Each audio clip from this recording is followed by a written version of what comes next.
Hariom. Yoga with तिरेन Mehta में आप सभी का स्वागत करता हूं।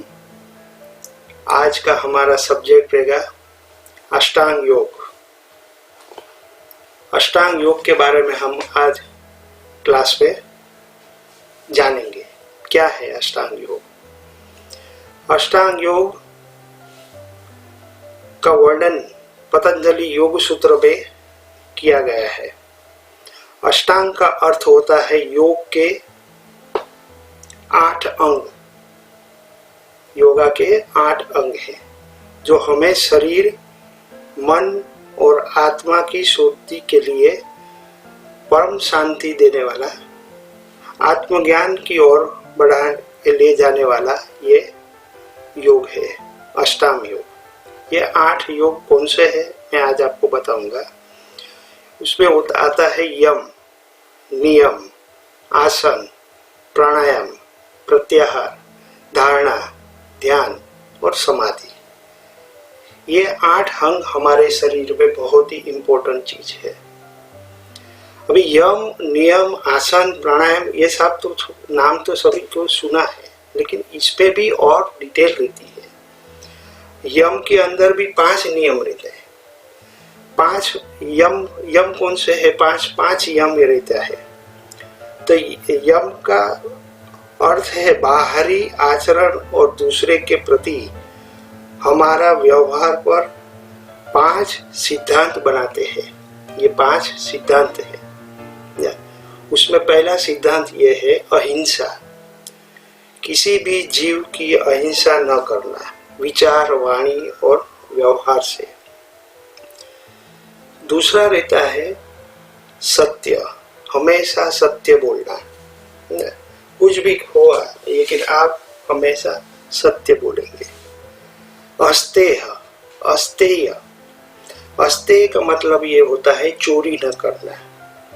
किसी भी वस्तु की चोरी नहीं करनी, या हाथ से छीन लिया उसमें भी, या दूसरे की चोरी, कुछ भी करना मतलब चोरी नहीं करना। ब्रह्मचर्य, ब्रह्मचर्य मतलब इंद्रियों के ऊपर काबू करना।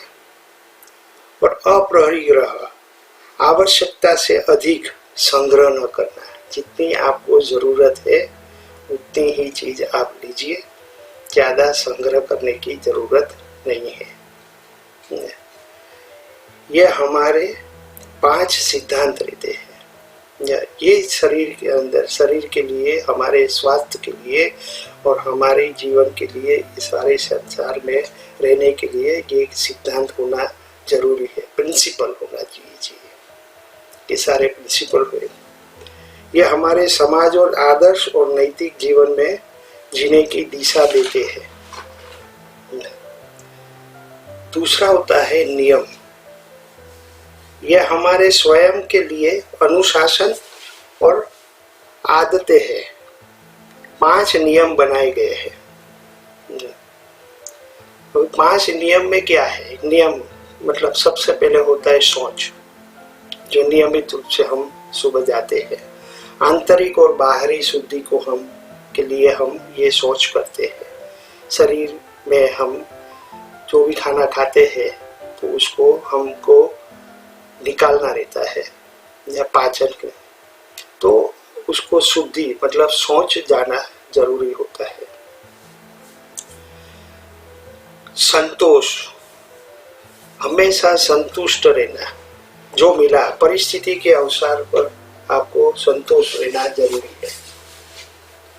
जो भी परिस्थिति है उसके अंदर आपको संतोषी रहना। मतलब ये आदमी बोलता ना कि संतोषी है, ज्यादा उसको मगज पाते, जो मिला उतना में संतोष मानता है। फिर आता है तप। तप यानी ये तो वो साधु बन के तप करता है वैसा तप ही नहीं। तप यानी कठिनाइयों से को सहन करना, और उसको हमारे शरीर के अंदर बहुत सारी कठिनाई आती है, उसको हमको सहन करना, उसे तप कहते हैं। किसी में कहते हैं ना, कुछ में सहन शक्ति नहीं है, कुछ भी लगे, जरा भी हुआ तो मेरे को ये दर्द हो गया, ये से हो गया, नहीं। सहन शक्ति होनी चाहिए, तब उसको कहते हैं। हम संसार में रह के ये तब करना जरूरी है। जरा से भी खांसी आ गई और तुरंत दौड़ के डॉक्टर के पास गई, ये इतना टेंशन आ गया, ये सब नहीं होता है। धीरे धीरे करना, तब करना। स्वाध्याय, वेद शास्त्र आध्यात्मिक ग्रंथों का अध्ययन करना, स्वाध्याय व्यक्ति है। और इससे सबसे अच्छी चीज रहती है ईश्वर परिधान, यानी ईश्वर को समर्पित। हम जो भी कार्य करते हैं पूरे दिनचर्या में, हम भगवान आपसे प्रार्थना करते हैं, हम आपसे कहते हैं कि ये तूने जो भी किया वो अच्छे के लिए किया, और जो भी मैंने किया वो मैंने नहीं किया, मैंने सब आपके ऊपर दिया। अच्छा किया तो भी आपका, बुरा किया तो भी आपका। ये सारा चीज रहता है नियम में। ये हमारे जीवन के अंदर नियम बना लेना जरूरी है। नियम के बाद आता है आसन। तो आसन की का अर्थ होता है सुखपूर्वक और स्थिरता से बैठना, सुखपूर्वक और स्थिरता से बैठना। पतंजलि ने कहा है स्थिरम सुखम आसनम, स्थिरता से बैठे, आसन इसे कहते हैं। ऐसा नहीं कि ये क्रिया किया हो, ये आसन कर दिया वैसा, लेकिन यदि आप स्थिरता से बैठे, अगर आप पाल्टी मार के बैठते हैं तो भी स्थिरता से बैठे, इसे हम कहते हैं स्थिरम सुखम आसनम। तो आसन से शरीर क्या होता है, स्वस्थ रहता है, मजबूत बनता है और रोग मुक्त होता है। आसनों से प्राण शक्ति, ऊर्जा बढ़ती है और ध्यान लगाने में शरीर परिपक्व हो जाता है। उदाहरण तरीके मैंने बताया ना, पद्मासन, वज्रासन, ये सारे आसन जो करेंगे, भुजंगासन, ताड़ासन, त्रिकोणासन, ये सारी चीजें हम करते हैं तो उससे हमारे शरीर मजबूत होता है और रोग प्रतिकारक शक्ति हमारी बढ़ती है। आसन योग का एक चरण है जिसे आम व्यक्ति योग से जुड़ना शुरू करता है। और इसके बाद आता है प्राणायाम। प्राणायाम यानी प्राण, यानी जीवन ऊर्जा। प्राण यानी जीवन ऊर्जा। आयाम यानी विस्तार, आयाम यानी विस्तार। प्राणायाम का अर्थ है श्वास प्रश्वास के द्वारा प्राण शक्ति को नियंत्रित करना और बढ़ाना रहता है। उसका प्रकार कितना रहता है, क्या रहता है, कौन से प्राणायाम में होता है, तो उसमें होता है अनुलोम विलोम। नाड़ी शुद्धि के लिए ये प्राणायाम रहता है।